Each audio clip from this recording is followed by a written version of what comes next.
সবাইকে আমি শুভ দুপুরের শুভেচ্ছা জানাই। আজ অনেক গরম, তো আজ আমি ভাবলাম সিম্পলে রান্না করব, ভেন্ডি ভাজি করব আর শাক ভাজি করব। তো ভেন্ডি ভাজির জন্য ভেন্ডিটা ধুয়ে নিলাম। দুপুরবেলা ভেন্ডি ভাজি ডাল ভাত খেতে ভালোই লাগে, গরম গরম ডাল ভাত লেবু এসব দিয়ে ভালোই লাগে খাওয়ার জন্য। তো আজকে ভেন্ডিটাকে আমি ভালো করে ধুয়ে একবারে আমি দেখাই সব সময়, কিন্তু আমি 2-3 বার ধুই। শাক হলে তো আমি অনেকবারে ধুই, বালি থাকে, কিছু কীটপতঙ্গ থাকে। আমি সব সময় লবণ দিয়ে আমি ভিজিয়ে রাখি।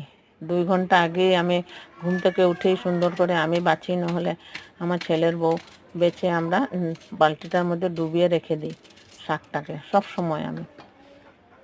তো আমি শাকটা তো পরে বানাবো, এখন ভেন্ডি ভাজিটা বানানোর জন্য আমি রেডি করছি। তো পেঁয়াজ কাঁচা লঙ্কা আমি কাটছি, কেটে আমি এখন ভাজি বানাবো।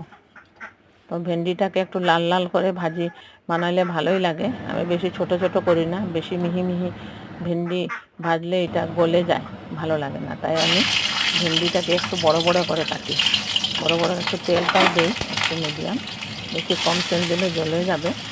তো ভেন্ডিটাকে আমি বড় বড় করে কেটে আর আমি হাতা দিয়ে আমি এটাকে হিলাই না, আমি 1-2 বার কাঁচা থাকার সময় আমি এটাকে পাল্টিয়ে নিই, ডেকচি জায়গায় কাপড় দিয়ে, কড়াই জায়গায় কাপড় দিয়ে 2-3 বার পাল্টিয়ে তারপর আমি ভাজাটা বানাই। তো আপনারা প্রথম থেকে শেষ পর্যন্ত দেখতে থাকুন আমি কীভাবে ভাজাটা বানালাম। একটু জিরে গুঁড়িও দিলাম, ভেন্ডিতে আমি একটু সামান্য জিরে গুঁড়ি দিই, জিরে গুঁড়ি দিলে ভালোই লাগে।